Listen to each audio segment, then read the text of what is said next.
जय श्री कृष्णा। राधे राधे। नमस्कार दोस्तों, स्वागत है आपका हमारे YouTube चैनल शास्त्र ज्ञान में। दोस्तों, आप भी अपनी लाइफ में कुछ नया सीखना चाहते हैं तो जल्दी से सब्सक्राइब कर लीजिए आपके अपने YouTube चैनल शास्त्र ज्ञान को, ताकि ऐसे ही आध्यात्मिक जानकारी वाले वीडियो आपको सबसे जल्द प्राप्त हो सके। जो जगत के पालनहार भगवान राम की पत्नी पतिव्रता है। क्या वास्तव में आपकी पत्नी पतिव्रता है? क्या आपको पूर्ण विश्वास है? इस प्रकार राजा की बात सुन करके नौकर कहने लगा, महाराज, मुझे पूरा विश्वास है और पूरे से भी आगे विश्वास है कि मेरी पत्नी पूरी तरह तीव्रता है। अब इस समय पर राजा का महामंत्री कहने लगता है, यदि मैं तेरी पत्नी का पतिव्रत धर्म खंडित कर दूं तो तुझे क्या सजा मिलनी चाहिए? फिर तो नौकर ने कहा, यदि तुम मेरी पत्नी का पतिव्रत धर्म खंडित कर देते हो तो महाराज मुझे फांसी लगा देना। अब उधर वह राजा का नौकर भी मंत्री से कहता है, यदि महाराज यह मेरी पत्नी का पत्नीव्रत धर्म खंडित नहीं कर पाए तो इनको सजा क्या मिलनी चाहिए? तो राजा ने कहा कि मंत्री को भी फांसी की सजा दी जाएगी। फिर भगवान विष्णु कहते हैं, लक्ष्मी। मंत्री ने स्वीकार कर लिया और नौकर से पूछा कि क्या वस्तु लाऊं जिसे तू माने कि मैं तेरी पत्नी का धर्म खंडित करने में सफल हुआ। तो नौकर ने कहा, मंत्री, यदि तुम मेरे घर से जाकर के मेरे विवाह के समय पर मुझे एक भटका मिला था। देखो, इस नाम का एक व्यक्ति है, एक व्यक्ति उससे मेरी शर्त लगी है और फिर उसने उसे शर्त के बारे में उसको सारा कुछ बता दिया।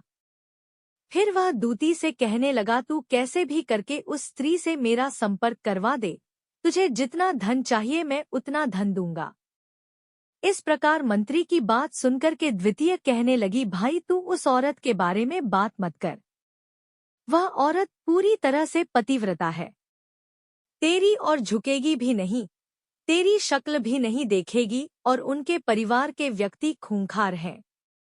आ गई और उसने कहा, ठीक है, मैं तुम्हारा काम अवश्य करूंगी। नौकर शहर में रहता था। द्वितीय नौकर के घर जाती है। उसकी पत्नी से जाकर बोलता है, बेटी, मैं तेरी पति की बुआ हूँ, मैं कई वर्षों के बाद आई। फिर उस स्त्री ने कहा, मैंने आपको पहले कभी देखा नहीं, इसलिए पहचान नहीं पाई। और इस प्रकार उस बुद्धि को उस नौकर की प्रतिबद्धता स्त्री ने बहुत बड़ा सम्मान दिया, मगर उसे क्या मालूम था कि यह उसके साथ में छल करने आई है। अब भगवान विष्णु कहते हैं, लक्ष्मी इस प्रकार वस्तुतः उस पतिव्रता स्त्री के साथ में 2 दिन तक रुकी। जिस समय वह स्त्री स्नान करने लगी तो द्वितीय उठकर के उस पतिव्रता के कमर रगड़ने लगी। उस पतिव्रता स्त्री ने बहुत मना किया, फिर भी वह द्वितीय नहीं मानी और कहने लगी, तुम मुझे तो बेटी से भी प्यारी लगती हो तो मना मत करो।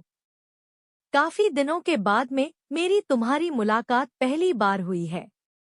अब ऐसा कहकर के वह द्वितीय मुख पर हाथ फिराने लगी।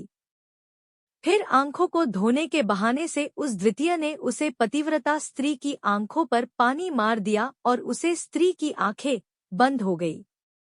इस प्रकार गुप्तांग के पास में जांघ पर तिल था जो द्वितीय ने देख लिया, बस उसका काम बन गया।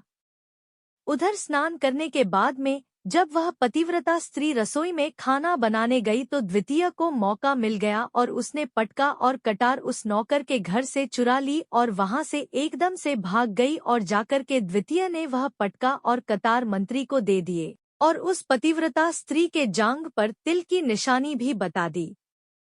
मंत्री सीधा राजा के दरबार में पहुंचा और राजा से जाकर कहा, महाराज, मैं नौकर की पत्नी के साथ में 2 दिन बिताए और यह पटका तथा कटार उसी के हाथों से लेकर आया हूँ। फिर तो राजा ने दरबार लगाया और नौकर को बुलाया तथा महामंत्री से सभा में भटका और कतार नौकर को दिखाने के लिए कहा। फिर राजा की आज्ञा पाकर के मंत्री ने उस नौकर को भटका और कतार दिखाई और उसकी पत्नी की जांघ पर तिल भी बताया तो नौकर मान गया कि वास्तव में आज मेरी पत्नी ने अपना पति वीरता धर्म तोड़ दिया। लेकिन सच तो कुछ और ही है। तो दोस्तों, आज की वीडियो में इतना ही। आशा करता हूँ हमारे द्वारा बताई गई जानकारी आपको पसंद आई होगी। दोस्तों पसंद आई हो तो दोस्तों आपके अपने YouTube चैनल शास्त्र ज्ञान को सब्सक्राइब करना ना भूले। साथ ही कमेंट बॉक्स में जय मां लक्ष्मी जरूर लिखें। मिलते हैं किसी एक नई वीडियो के साथ, तब तक अपना ख्याल रख।